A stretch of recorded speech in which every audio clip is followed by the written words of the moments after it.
नमस्कार। जनता पॉलिटिक्स में एक बार फिर आप सबका स्वागत है। आज हम भारत के उस हिस्से की बात करेंगे जिसकी बात न मीडिया कर रहा है न सरकार कर रही है, और वो है पूर्वोत्तर का राज्य मेघालय।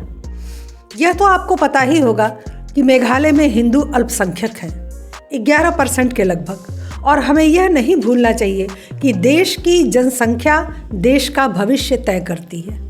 आज 9 राज्यों में हिंदू अल्पसंख्यक हैं और इतिहास हमें बताता है कि जिस जिस क्षेत्र में हिंदू अल्पमत हुआ वह क्षेत्र भारत से अलग हो गया। आज़ादी के समय भारत में कश्मीर को छोड़कर किसी भी राज्य में हिंदू अल्पसंख्यक नहीं थे। आज 9 राज्यों में है। आने वाले 10-15 सालों में 2-4 और राज्यों में हो जाएंगे, लेकिन इस पर सभी राजनीतिक सामाजिक संगठनों और राष्ट्रवादी पार्टियों की चुप्पी समझ से परे है। अभी इन सभी राज्यों में सबसे भयानक त्रासदी से मेघालय, विशेषकर शिलांग, गुजर रहा है। वहाँ ईसाइयों द्वारा निरंतर उत्पीड़न के कारण हिंदू लगातार पलायन करते जा रहे हैं। आज की स्थितियाँ स्पष्ट संकेत कर रही हैं कि यह भारत का दूसरा कश्मीर बनने जा रहा है। हिंसा का खुला तांडव वहां आए दिन होता है, जिसकी एक झलक आपको समाचारों में यदा कदा मिल जाती होगी, लेकिन हकीकत कभी पूरी तरह से बाहर नहीं आई। 15 अगस्त को जब देश में आज़ादी का अमृत महोत्सव मनाया जा रहा था, तब मेघालय में ब्लैक डे मनाया गया और हर जगह से तिरंगा उखाड़कर फेंक दिया गया था। आपको लग रहा है कि ये भारत के किसी क्षेत्र की बात हो रही है? वहाँ हिंदुओं को अपना धर्म पालन करने की इजाज़त नहीं है। वैसे भी वहाँ जो मुख्य जनजातियाँ रहती थीं, गारो, खासी और जयंतिया, उन सब को कन्वर्ट करके क्रिश्चियन बना दिया गया है। लगभग 80 से 85%, कहीं कहीं 90% वो जनजातियाँ क्रिश्चियन बन चुकी हैं। वहाँ हिंदुओं को आउटसाइडर कहा जाता है। अब वही हिंदू बचे हैं जो जिद पर अड़े हैं कि धर्म नहीं बदलेंगे। 1979 में वहाँ हिंदुओं से पूजा का अधिकार छीन लिया गया। ये कश्मीर में जब समस्या उत्पन्न हुई थी, उससे कहीं 10 साल 12 साल पहले की समस्या है जो मेघालय में उठी थी। हिंदुओं से पूजा का अधिकार छीन लिया गया, उन्हें मारा पीटा गया, घरों में आग लगा दी गई, उनकी संपत्तियों पर कब्जा कर लिया गया और उसी समय पहली बार 20,000 हिंदुओं को मारपीट कर भगा दिया गया। ये बिल्कुल कश्मीर की तर्ज पर हुआ। 1984 में फिर हिंदुओं को बड़ी संख्या में हिंसा करके भगाया गया। तब से हर साल 2 साल पर एक बड़ी हिंसा करके हिंदुओं का वहाँ से सफाया किया जाता रहा है। 2014 के पहले वहाँ रेल लाइन नहीं थी, क्योंकि वहाँ इसका भयानक विरोध और प्रदर्शन होता था।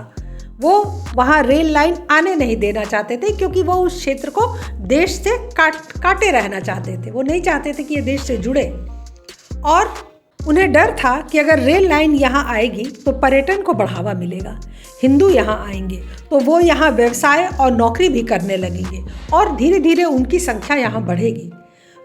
इस पॉइंट ऑफ व्यू से उन्होंने हमेशा इसका बहिष्कार किया। जबकि मेघालय राज्य का गठन जो है वो 1972 के करीब हुआ। उसके पहले तो आसाम और मेघालय ये एक ही में थे। मोदी सरकार ने एक अच्छी पहल की। वहाँ उन्होंने 131 किलोमीटर की रेल लाइन बिछाई, लेकिन उससे वहाँ ईसाइयों को बहुत अधिक फर्क नहीं पड़ा। उनकी मनमानी वहाँ चलती रही। भारत सरकार फंड देती है उन्हें हिंदी पढ़ाने के लिए, लेकिन वहाँ हिंदी पढ़ाने पर पूरी तरह रोक है। एक तरह से हिंदी बैन है। वहाँ लोक भाषा और जो अंग्रेजी की पढ़ाई है वही जारी रहती है। सरकारी पैसा कहाँ खर्च होता है कुछ पता नहीं। 2020 में पश्चिमी गारो हिल्स जिले में काली मंदिर को ईसाइयों द्वारा नष्ट कर दिया गया। मूर्तियाँ तोड़ दी गईं। पुलिस और स्थानीय मजिस्ट्रेट चुपचाप खड़े होकर तमाशा देख रहे थे।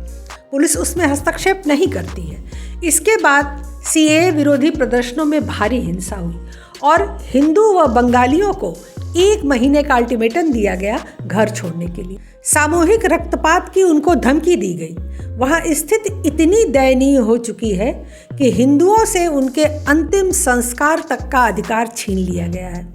इसके लिए उन्हें कोर्ट का दरवाजा खटखटाना पड़ता है, परमिशन लेनी पड़ती है अंतिम संस्कार करने के लिए। महिलाओं के साथ आए दिन नृशंस व्यवहार होता है। निर्भया कांड से भी कहीं ज़्यादा विभत्स कांड वहाँ आए दिन हो रहे हैं और पहले भी हो चुके हैं, जिनकी न तो कहीं चर्चा हुई न वो कभी हैवानियत की गिनती में आए। मेघालय में बंगाली हिंदुओं को बांग्लादेशी घोषित करने का बड़े स्तर पर प्रयास चल रहा है।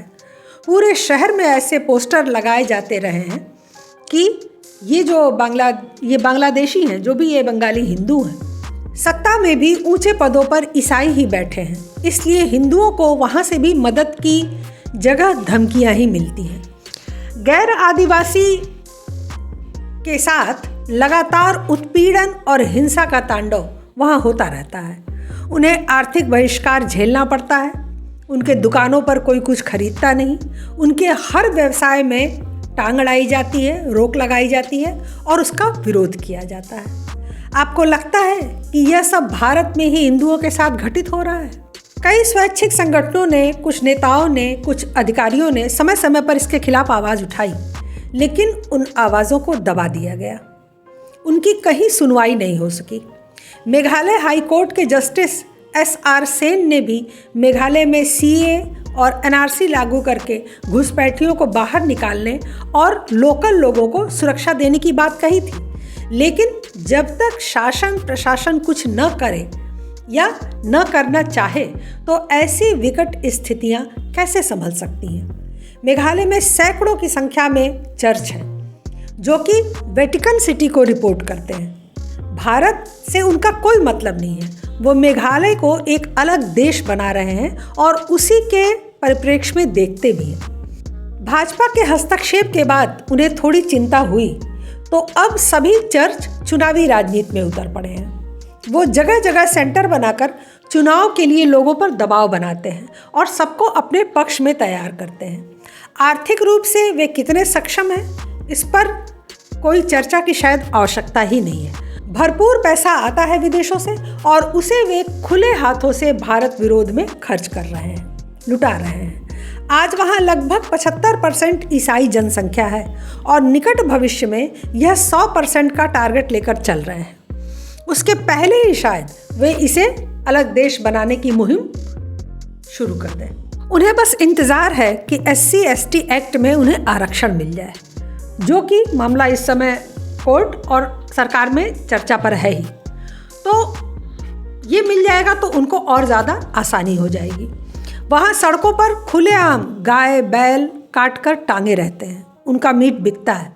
वहाँ ईसाइयों की जनसंख्या बढ़ाने के लिए मुख्यमंत्री स्वयं अभियान चला रहे हैं। उनका कहना है कि ईसाइयों की जनसंख्या देश में कम है, इसलिए इसे बढ़ाना चाहिए। वो ऐसे जो जनसंख्या बढ़ा रहे हैं उन लोगों को प्रमोट कर रहे हैं, उनका सहयोग कर रहे हैं। अब सोचिए, जहाँ पूजा पाठ का अधिकार न हो, अंतिम संस्कार का अधिकार न हो, व्यापार का अधिकार न हो, वहाँ हिंदू कैसे और कितने दिन रह सकेंगे? यह बात समझ से परे है कि मीडिया और सरकार इस पर चुप क्यों है। क्यों दिल्ली की एक मामूली घटना भी न्यूज़ की हेडलाइन होती है, लेकिन नॉर्थ ईस्ट के अत्याचार और नरसंहार को पिछले पेज पर एक लाइन में समेट दिया जाता है। कश्मीर पर चर्चा पिछले 30 साल से हो रही है। यह बात अलग है कि पूरा सच जनता ने कश्मीर फाइल्स जैसी फिल्म के बाद ही जाना, लेकिन अनेक लोग उस पर लिखते रहे, आवाज़ उठाते रहे, परंतु मेघालय पर कोई लिखने, छापने या वीडियो बनाने की हिम्मत नहीं करता, क्योंकि वहाँ विरोध नहीं होता, वहाँ सीधे हत्या होती है।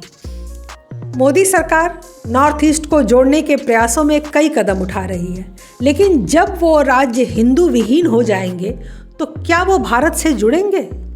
फिर आपके इन प्रयासों का क्या फ़ायदा जब आप वहाँ हिंदुओं का जीवन और उनका पलायन नहीं बचा पा रहे हैं? किसी विकास से ज़्यादा महत्वपूर्ण है नागरिकों की सुरक्षा। जब नागरिक नहीं होंगे तो विकास किस काम का? काश कोई फिल्मकार शिलोंग फाइल भी बना पाता और देश के बहुसंख्यक हिंदुओं को बता पाता कि उनके भाइयों के साथ आज के समय में क्या दुर्व्यवहार हो रहा है। आज तो आप ये भी कहने लायक नहीं है। आज आप कहते हैं ना कि कश्मीर की घटना जब हुई तब हमारे सामने नहीं हुई, लेकिन हुई थी ऐसा ऐसा, तो उस समय लोगों ने क्या किया था। आज ये घटना आपके सामने हो रही है, आपकी आंखों के सामने, आपकी जानकारी में, तो आप क्या कर रहे हैं? अगर ऐसा होता, लोगों तक बात पहुंचती, तो शायद मेघालय के बचे खुचे हिंदू सुरक्षित रह पाते। आपसे आग्रह है कि इस वीडियो को ज़्यादा से ज़्यादा शेयर करें और ऊंचे पदों पर बैठे बहरे लोगों के कानों तक मेघालय के हिंदुओं की चीखें और चित्कार पहुंचाएं। यह बहुत ज़रूरी है। आज के लिए बस इतना ही। हमारे चैनल को सब्सक्राइब करें, लाइक करें और सभी प्लेटफॉर्म पर शेयर करें। अपने विचार हमें कमेंट बॉक्स में ज़रूर बताया करें। इनसे हमारा मनोबल बढ़ता है। धन्यवाद। नमस्कार।